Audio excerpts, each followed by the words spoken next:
اللہ الرحمن الرحیم الحمد للہ رب العالمین والعاقبۃ للمتقین والصلاة والسلام علی سید الانبیاء والمرسلین وعلی آلہ واصحابہ اجمعین اما بعد فاعوذ باللہ من الشیطان الرجیم بسم اللہ الرحمن الرحیم سبحان الذي اسرى بعبده ليلا من المسجد الحرام الى المسجد الاقصى الذي باركنا حوله لنريه من آياتنا انه هو السميع البصير صدق اللہ العظیم۔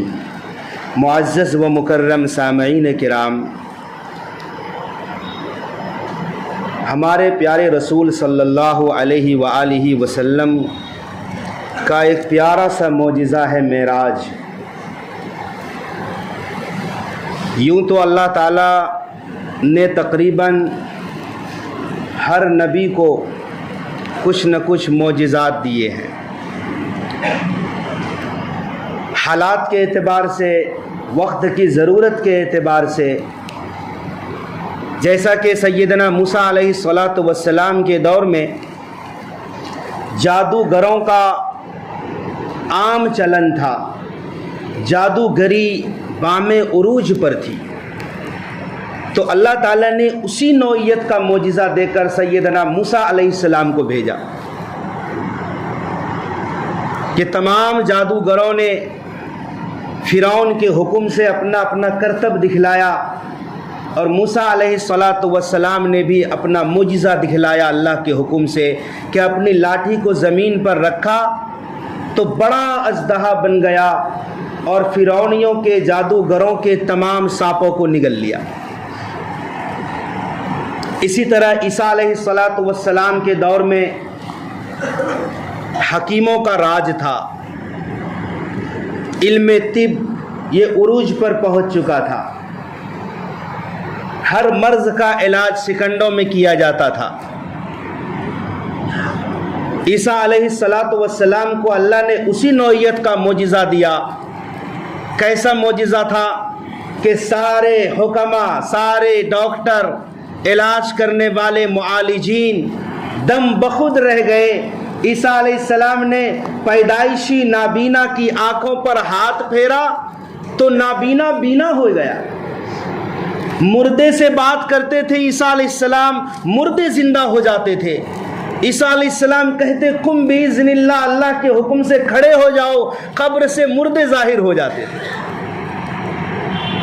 اسی طرح پیارے آقا حضرت محمد صلی اللہ علیہ وسلم جس دور میں تشریف لائے، آپ کے دور میں فصاحت و بلاغت کا راج تھا۔ عرب لوگ صرف اپنے آپ کو ہی سمجھتے تھے کہ میں ہی بول سکتا ہوں۔ آپ کو معلوم ہے ہم اور آپ اجمی کہلاتے ہیں، اجمی، اور بڑے فخر سے کہتے ہیں ہم اجمی ہیں۔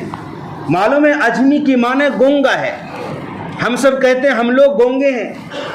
عرب اپنے علاوہ پوری دنیا کو اجمی کہتے ہیں کہ بات کرنے کا سلیقہ تو عربوں کے اندر ہے، اجمیوں میں ہے ہی نہیں، وہ تو گونگے ہیں۔ ایسی فصاحت بلاغت تھی عربوں میں۔ پیارے آقا صلی اللہ علیہ وسلم کے قلب اطہر پر اللہ نے قرآن نازل کر دیا۔ جب قرآن کا نزول ہوا، آقا صحن حرم میں قرآن کی آیت تلاوت فرماتے تھے، بڑے بڑے فصحاء بلغاء دم بخود رہ جاتے، اپنا سر نیچے کر لیتے تھے، اور ساتھ یہ بھی کہتے تھے ہم نے اس محمد کو صلی اللہ علیہ وسلم بچپن سے دیکھا ہے، نہ کسی استاد سے پڑھا ہے، نہ کسی مدرسے میں پڑھا، نہ کسی اسکول میں پڑھا، لیکن ایسی فصاحت و بلاغت محمد کی زبان سے جاری ہوتی ہے، ہم سب اپنے کلام کو نیچا سمجھنے لگے۔ اللہ تبارک و تعالیٰ نے ہر نبی کو وقت کی ضرورت اور حساب کے اعتبار سے معجزات دی۔ معجزہ کہتے کسے ہیں؟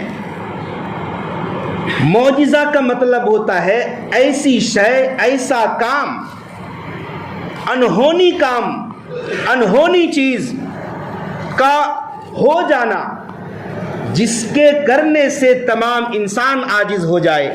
اگر اللہ کسی نبی کے ہاتھ سے ایسا کام کرا دے تو اسے معجزہ کہتے ہیں، جو عام انسان کرنے کا تصور ہی نہ سوچے۔ جیسے چاند کے 2 ٹکڑے ہمارے آقا نے کیے، کوئی انسان کر سکتا تھا؟ اللہ نے کرایا، یہ معجزہ ہو گیا۔ پیارے آقا نے پیڑ کو بلایا، درخت زمین چیرتا ہوا پیارے آقا کی خدمت میں آیا، کلمہ شہادت کی گواہی دی، یہ معجزہ ہو گیا۔ لیکن اگر وہ کام، انہونی کام کسی غیر نبی کے ہاتھ سے ہو جائے، نبی نہیں ہے، عام آدمی کے ہاتھ سے ہو جائے، اب 2 صورتیں ہیں، جس کے ہاتھ سے وہ کام ہوا ہے وہ اللہ کا نیک بندہ ہے یا فاسق فاجر مشرک کافر ہے، دونوں کے ہاتھ سے وہ کام ہو سکتا ہے۔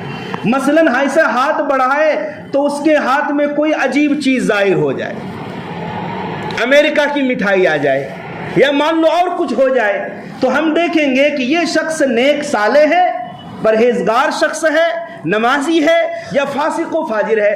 اگر نیک صالح آدمی کے ساتھ ایسا ہوا ہے تو اسے کرامت کہتے ہیں، اور فاسق فاجر کافروں کے ساتھ اگر ایسا ہوا تو اسے استدراج کہتے ہیں، جادوگری کہہ سکتے ہیں، کرتب کہہ سکتے ہیں، کالا کرتوت کہہ سکتے ہیں۔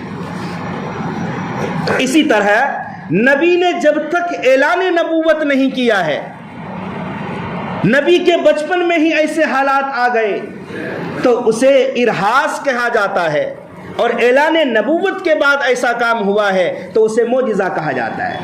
بہرحال پیارے آقا صلی اللہ علیہ وسلم نے اللہ تبارک و تعالی سے رات کے ایک حصے میں، پوری رات میں نہیں، مسجد حرام سے بیت المقدس کا سفر کیا ہے، پھر بیت المقدس سے 7 آسمان کے اوپر سدرۃ المنتہا تک کا سفر، جنت جہنم کو دیکھا، اور پھر وہاں سے رب تبارک و تعالیٰ کی ملاقات کو گئے، ہم کلامی کا شرف حاصل ہوا، رب تعالیٰ سے ملاقات ہوئی، لینا دینا ہوا، تحفے تحائف ہوئے، اور رات کے اسی حصے میں پیارے آقا صلی اللہ علیہ وسلم واپس بھی آ گئے۔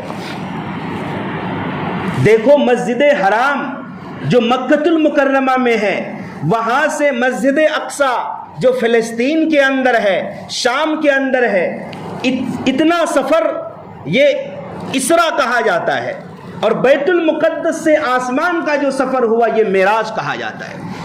یاد رکھو مسجد حرام سے مسجد اقصیٰ، مکہ سے فلسطین کا جو سفر ہوا ہے یہ قرآن کی نص سے ثابت ہے، اگر کسی نے اس کا انکار کر دیا وہ کافر ہو جائے گا۔ قرآن کہتا ہے سبحان الذی اسریٰ بعبدہ لیلا من المسجد الحرام، پاک ہے وہ ذات جو لے گئی اپنے بندے یعنی محمد صلی اللہ علیہ وسلم کو مسجد حرام سے، کہاں؟ مسجد اقصیٰ تک۔ مقصد کیا تھا؟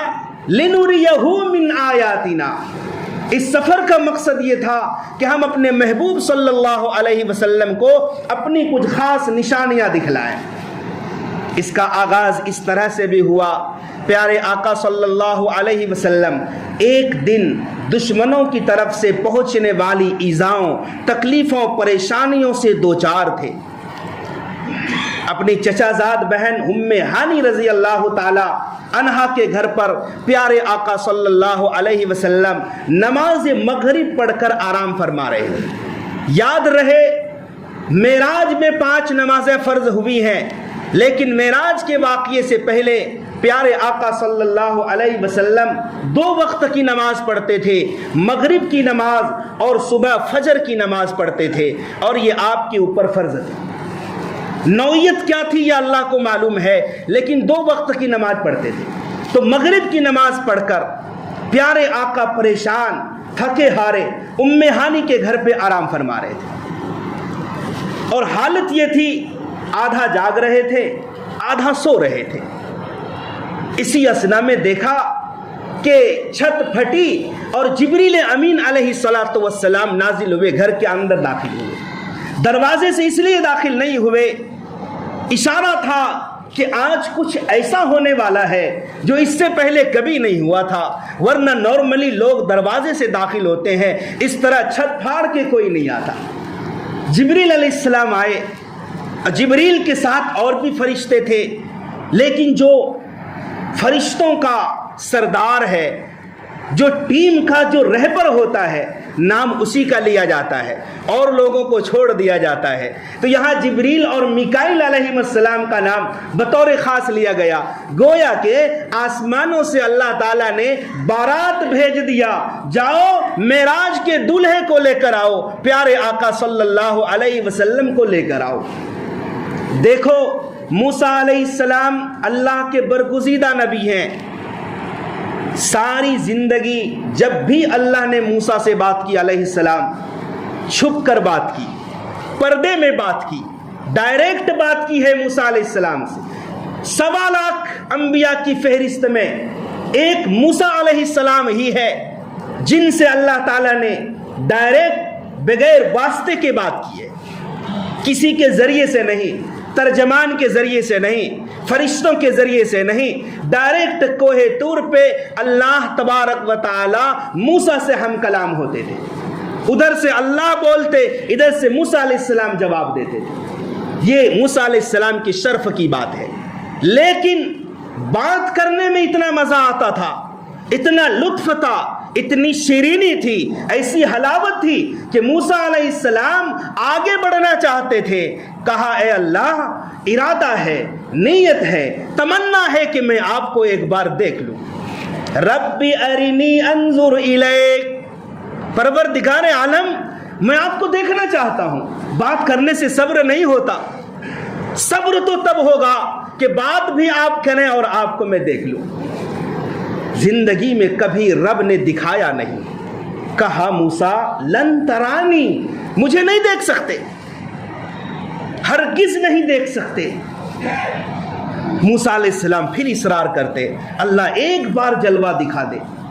رب تعالیٰ نے فرمایا موسیٰ مجھے دیکھنا چاہتے ہو, دیکھو یہ جو سامنے پہاڑ ہے, اس پہاڑ پر میں اپنی تجلی ڈالتا ہوں, پھر اس پہاڑ کو دیکھو. اگر یہ پہاڑ اپنی جگہ پر ثابت رہ گیا تو تم مجھے بھی دیکھ لو گے. فلما تجلی ربہ, جب اللہ تعالیٰ نے پہاڑ پر اپنی تجلی ڈالی اور موسیٰ علیہ السلام نے پہاڑ کو دیکھا, پہاڑ چور چور ہو گیا. وَخَرَّ مُوسَىٰ صَعِقًا, موسیٰ علیہ السلام چت ہو کر بے ہوش ہو گئے, گر گئے. بات کی, پردے میں بات کی, آمنے سامنے بات نہیں کی. لیکن ہمارے اور آپ کے آقا حضرت محمد صلی اللہ علیہ وآلہ وسلم کا شرف دیکھو, آپ کا مقام دیکھو, مرتبہ دیکھو. اپنے سے بات کرنے کے لیے, ہم کلامی کرنے کے لیے, ملاقات کرنے کے لیے, دیدار کرانے کے لیے اللہ تعالیٰ نے آسمانی بارات کو بھیج دیا, معصوم فرشتوں کو بھیج دیا. جاؤ جاؤ معراج کے دولہے کو لے کر آؤ. آج محمد ہم سے ہم کلامی نہیں, ملاقات بھی کرے گا, دیدار بھی کرے گا. سبحان اللہ. جبریل امین آ گئے. آدھا جاگ رہے تھے پیارے آقا, آدھا سو رہے تھے. بڑے ادب کے ساتھ, احترام کے ساتھ ہمارے آپ کو جبریل امین نے ہمارے آقا کو جگایا. پھر دیکھو سفر جتنا طویل اور لمبا ہوتا ہے, لوگ تیاریاں اتنی ہی کثیر تعداد میں کرتے ہیں. حج عمرے پہ جانا ہو, دیکھو پھر تیاری, احرام کے کپڑے الگ ہے, پہننے کے کپڑے الگ ہے, کھانے پینے کی چیزیں ہیں, پاسپورٹ ہے, پیسے ہیں, دنیا بھر کی چیزیں ہیں. سفر جتنا لمبا, تیاریاں اتنی زیادہ. یہ ہزاروں سال کا سفر تھا, یاد رکھو, ہزاروں سال کا سفر تھا. یہ 7 آسمان کے اوپر پہنچنا, سدرا سے بھی آگے جانا, ہزاروں سال کا سفر تھا. پھر رب سے ملاقات کرنا, اللہ تعالیٰ کی جو انوارات اور فرشتوں کا جو ماحول تھا, آسمانی دنیا کا جو نظام تھا, پھر 7 آسمان کا جو نظام ہے, ان تمام چیزوں کو برداشت کرنے کے لیے اسی طرح کا مضبوط دل بھی چاہیے تھا. دیکھو کوئی کسی کے سامنے اچانک شیر آ جائے, لوگوں کی مختلف حالتیں ہوتی ہے. کوئی اچانک شیر دیکھے گا, ہو سکتا ہے بے ہوش ہو جائے, ہو سکتا ہے ہارٹ اٹیک آ جائے. لیکن کوئی بہادر قوی دل والا ہوگا تو ضروری نہیں اس کے ساتھ ایسا ہو, وہ صحیح سالم کھڑا بھی رہ سکتا ہے. حالات مختلف لوگوں کے اعتبار سے مختلف ہیں. بعض انہونی چیز, اچانک کوئی بری خبر سن لیا, پتہ چلا دل کا دورہ پڑا, انتقال ہو گیا, ایسا بھی ہوتا ہے. زمینی نظام الگ ہے, آسمانی نظام الگ ہے. ہمارے آقا کو آسمانی سفر کرانا ہے, رب تعالیٰ سے انتہائی قربت حاصل ہوگی, وہاں کے انوارات کا ملاحظہ ہوگا, اس کے لیے دل بھی اتنا ہی مضبوط چاہیے. لہٰذا ام ہانی کے گھر سے پیارے آقا کو اٹھایا جبریل نے, کہاں لے گئے؟ حتیم میں لے گئے. خانہ کعبہ کا حصہ ہے حتیم. وہاں پر اللہ کے نبی صلی اللہ علیہ وسلم دیکھ رہے ہیں, آپ کی ہارٹ سرجری ہوئی ہے 1450 سال پہلے. جبریل امین نے سینے کو چاک کیا, دل کو نکالا سونے کے تشت میں, پلیٹ میں, اور دھویا زمزم کے پانی سے. اللہ اکبر. اس سے علماء نے یہ مسئلہ نکالا ہے کہ زمزم کا پانی نہ صرف دنیا میں سب سے بہتر پانی ہے, بلکہ جنت کے پانیوں سے بھی عمدہ پانی ہے. اگر قلب اطہر کو دھونے کے لیے سب سے عمدہ پانی اگر کوئی ہے تو زمزم ہے. اگر زمزم سے زیادہ کوئی مرتبہ والا پانی ہوتا تو چونکہ جبرائیل جنت سے سواری لے کر آئے تھے, جنت سے تشت لے کر آئے تھے, تو جنت سے پانی بھی لے کر آتے. دھویا گیا قلب اطہر کو زمزم کے پانی سے. پھر ایمان اور حکمت اور نور کی چیزیں قلب اطہر کے ساتھ ملا کر سینے میں ڈال دیا جبریل امین نے, پھر سینے کو سی دیا, پیک کر دیا. کیوں؟ یہ دل کو بنایا جا رہا تھا آسمانی نظام کو سہنے کے لیے, مشقتوں کو برداشت کرنے کے لیے. یہ دل کمزور ہے, اسے عمدہ سے عمدہ بنایا جائے. آج انہونی کام ہونا ہے. بہرحال یہ ہو گیا. پھر مہمان جتنا عظیم ہوتا ہے اس کے لیے سواری اتنی ہی شاندار ہوتی ہے. کوئی بڑا مہمان آئے نا تو ہم اپنی اچھی گاڑی بھیجتے ہیں. اس سے بھی بڑا مہمان آئے تو اپنے پاس گاڑی نہ ہو تو دوست کی گاڑی بھیج دیتے ہیں, جاؤ لے کر آؤ. کوئی بڑا مہذب مہمان آیا, عام مہمان ہو تو بول دیتے پھر بھائی آپ آ جانا. ایسا ہی ہوتا ہے. سب سے بڑا مہمان اللہ کے دربار میں پہنچ رہا ہے. اللہ نے بھی جنتی سواری براق بھیج دی. براق تیز رفتاری کا یہ عالم تھا. منتہائے نگاہ تک براق کا ایک قدم پڑتا تھا. انسان میدان میں کھڑا ہو جائے, سمندر میں چلا جائے, کتنی دور تک انسان دیکھ سکتا ہے. جہاں تک انسان کی آخری نگاہ پہنچ رہی ہے وہاں تک اس سواری کا ایک قدم پڑتا تھا. سوچو تو صحیح کیا رفتار ہے براق. اس سواری پر اللہ کے نبی صلی اللہ علیہ وآلہ وسلم سوار ہوئے, آنن فانن بیت المقدس پہنچے. بیت المقدس 1 مہینے کا سفر ہے مسجد حرام سے. 1 مہینہ جانا گھوڑے پر سوار ہو کر, اور 1 مہینہ پھر واپس آنا. 1 مہینے کا سفر آنن فانن. اور یاد رکھو یہ سفر روحانی نہیں ہے, خواب میں یہ سفر نہیں ہوا ہے. یہ سفر اسپیشل انسانی جسم کے ساتھ ہوا ہے. اگر خواب کی بات ہوتی, معراج کا واقعہ اللہ کے نبی نے جب آ کر بیان کیا, لوگوں میں, ابو جہل میں, سرداران قریش میں ایک ہلچل مچ گئی, اختلاف ہو گیا, مکے میں کوہرام مچ گیا. کوئی جھوٹا کہنے لگا. بعض نئے نئے جو مسلمان ہوئے تھے نا ان کا ایمان بھی تذبذب میں پڑ گیا. ابو جہل نے جھگڑا کر لیا. ایسا بھی ہو سکتا ہے؟ بتاؤ تو صحیح. اگر خواب کی بات ہوتی, روحانی اعتبار سے سفر ہوتا تو جھگڑے کی کیا بات تھی؟ آپ کا بیٹا اگر کہے صبح اٹھ کے کہ ابو جان میں آج مدینے گیا تھا, میں آج امریکہ گیا تھا, آج لندن گیا تھا, تو آپ تو جھوٹا نہیں کہیں گے. آپ تو کہو گے بیٹا ٹھیک ہے میں بھی گھومتے رہتا ہوں خواب میں, کبھی میں بھی امریکہ جاتا ہوں, کبھی میں بھی جاتا ہوں مدینے. خواب میں انسان کہیں سے کہیں چلا جاتا ہے. ایسے کوئی جھوٹا بھی نہیں کہتا, سب مانتے ہیں, تسلیم کرتے ہیں. پھر جنت سے سواری بھیجنے کی کیا ضرورت تھی؟ براق آ گیا, سواری آ گئی. پیارے حبیب صلی اللہ علیہ وسلم اس سواری پر سوار ہو کر آسمانی باراتیوں کے ساتھ مسجد اقصی پہنچتے ہیں.